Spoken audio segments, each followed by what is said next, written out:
Culture is one of the most important aspects of how a company operates. And when I think about board work, I think about risk. And if a company doesn't have a healthy culture, it's a material risk for that business.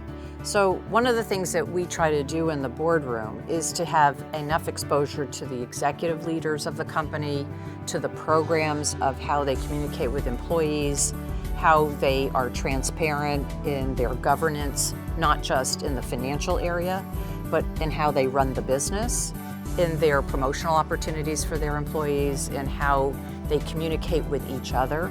Because it does give you clues on how the culture operates.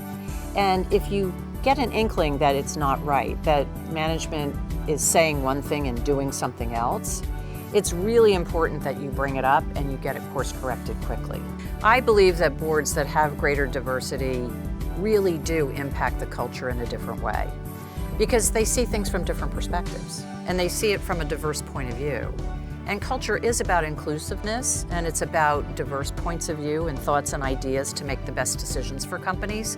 So I think having boards reflect the right type of environment that you expect management to operate in is really important.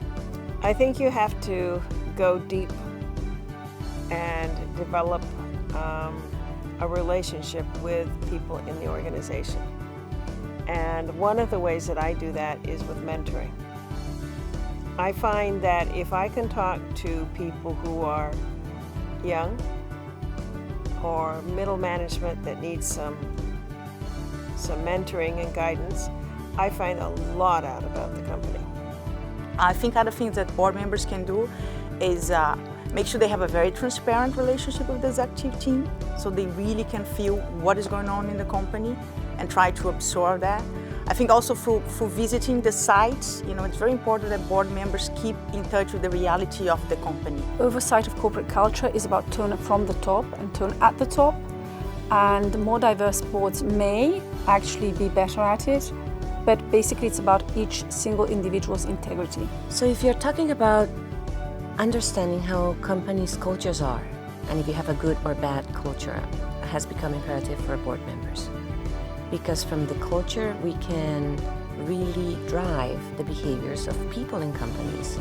And behaviors are really what drive results. Asking questions, like suppose you ask about remuneration and what's the distribution and how often are people being promoted, and are high executives and people that we care for leaving the company, are there any indications that there has been something wrong in